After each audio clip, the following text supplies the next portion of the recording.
안녕하십니까. 은행에서 30년 동안 근무한 경력이 있는 공인중개사 한남수TV입니다. 이번 강의는 제 부동산 채널 126번째 강의입니다.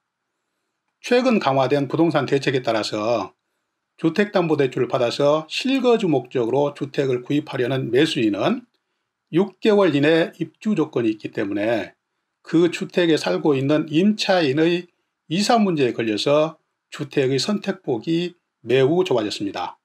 그리고 최근 주택임대차보호법 개정으로 본법 제6조 3의 1항에 따라서 임차인의 계약갱신 요구권이 보장되면서 당초에는 계약갱신 요구를 하지 않겠다던 세입자가 갑자기 그 약속을 번복하면 임차인의 이사 조건을 특약으로 매도계약을 체결한 집주인은 특약 위반으로 계약의 해지 및 계약금의 배액배상이라는 손해가 발생하게 됩니다. 이와 관련해서 최근 국토부에서는 매매계약이 진행되고 있는 주택에 대해서 매매계약이 체결되기 전에 임차인이 계약갱신 요구를 하지 않겠다는 명시적 의사표시를 했을 때는 이를 번복할 수 없도록 본법 제6조 3의 1항 9호에 대한 유권 해석을 추가해서 임차인의 계약갱신 포기 또 번복에 따른 매매거래의 어려움을 제거했습니다. 본 강의에서는 이와 같이 이사를 가겠다고 했다가 매도계약 체결 후에 다시 이를 번복한 임차인에 대해서 국토부는 어떤 입장을 취하고 있는지를 최근에 추가된 유권 해석을 통해서 자세하게 점검하고자 합니다. 본 강의를 끝까지 시청하시고 구독과 좋아요 버튼 그리고 광고도 좀 끝까지 봐주시기를 진심으로 부탁드립니다.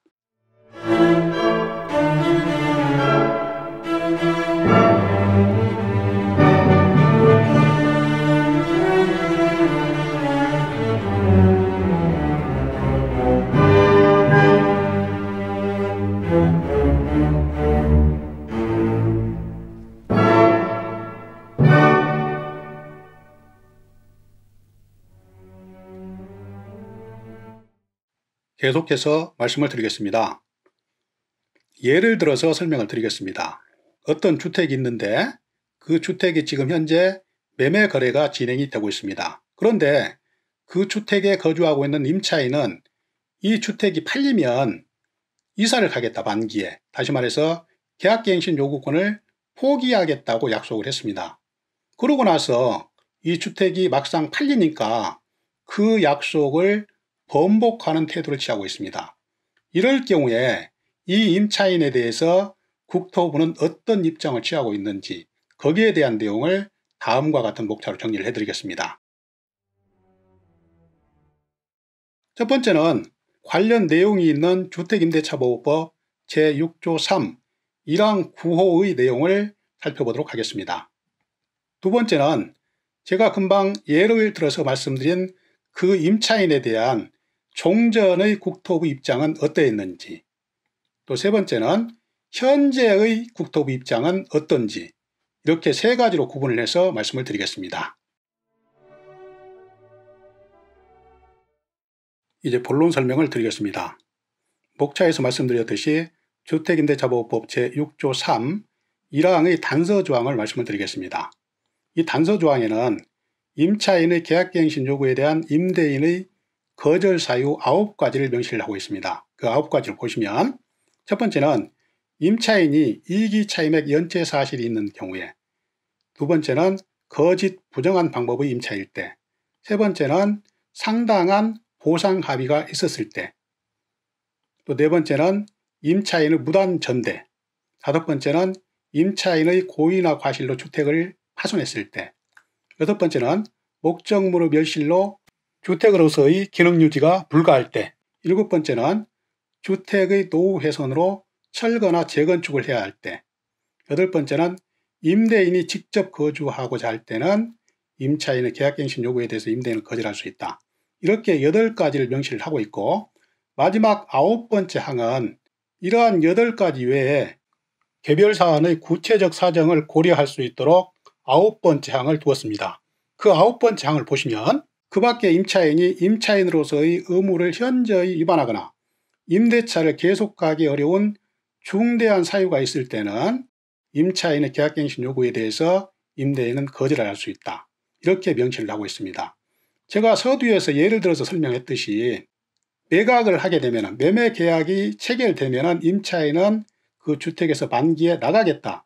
이렇게 약속을 해놓고 막상 그 주택이 매매 계약이 체결되니까 임차인이 입장을 번복했을 때, 그러니까 그 약속을 어기고 계속해서 살겠다. 이렇게 입장을 번복했을 때 이 조항을 들어서 임대인은 그 계약갱신 요구를 거절할 수 있다. 이런 것입니다. 그 내용을 계속해서 말씀을 드리겠습니다. 계속해서 지금까지 말씀드린 그 예와 같이 임차인이 계약갱신 포기를 하겠다고 약속을 해놓고 막상 매매 계약이 체결되니까 이를 번복했을 때 그 임차인에 대한 국토부의 입장은 어땠는지, 지금까지의 입장은 어땠는지 거기에 대해서 살펴보도록 하겠습니다. 보시면 2020년 7월 31일 본법 개정 직후부터 지금까지는 임차인이 계약갱신 요구권을 행사하지 않기로 약속을 했어도 계약 만기 6개월에서 1개월 사이에 이를 번복해서 다시 계약갱신 요구를 한다면 임대인은 이를 거절할 수 없다고 유권 해석을 내려왔습니다. 이것은 본법 제10조 강행 규정이죠. 이 법에 위반된 약정으로서 임차인에게 불리한 것은 그 효력이 없다라고 규정하고 있어서 임차인의 권리를 제한할 수 없었기 때문에 원칙적인 유권 해석을 내려왔습니다. 이제 세 번째입니다. 이렇게 약속을 어긴 임차인에 대해서 국토부는 최근 유권 해석을 추가로 내놨습니다. 지금부터는 최근 추가된 국토부의 입장을 보겠습니다. 이 강의의 핵심입니다.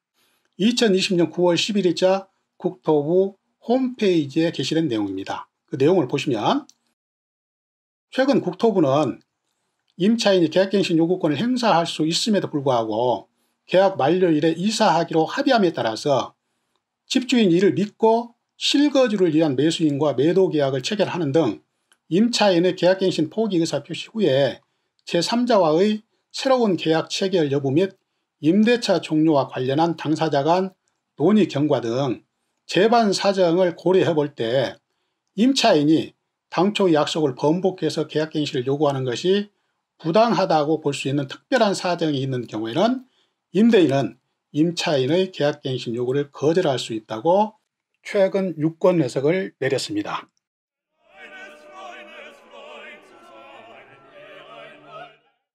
이제 마지막 슬라이드입니다.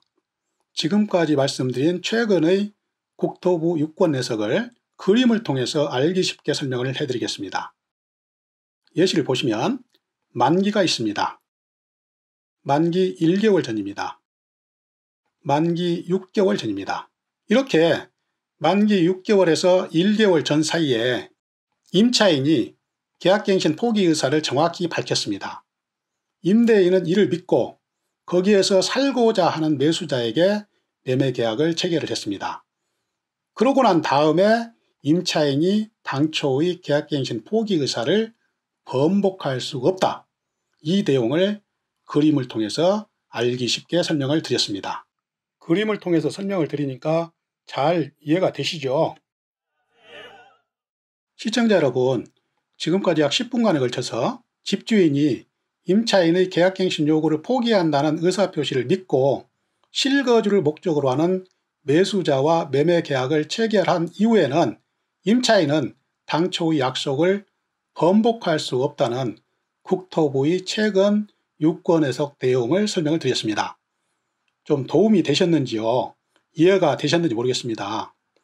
저는 앞으로도 계속해서 부동산 관련 강의, 그러니까 임대차 보호법이나 권리분석 및 배당 사례, 유치권, 법정지상권, 부동산 상식 및 시사, 부동산 금융 등의 주제로 알차게 강의를 준비해서 계속 여러분을 찾아뵙겠습니다. 항상 건강하시고 다음 강의에서 또 뵙겠습니다. 감사합니다. 안녕히 계십시오. 시청자 여러분, 잠깐만요. 마지막으로 꼭 한 가지 부탁드릴 말씀이 있습니다. 지금까지 제 강의가 조금이라도 도움이 되셨다고 생각되시면 구독 버튼과 좋아요 버튼 잘 부탁드리겠습니다. 이 구독과 좋아요 버튼은 강의를 하는 저에게 힘의 큰 원천입니다. 마지막으로 잘 부탁드립니다. 감사합니다.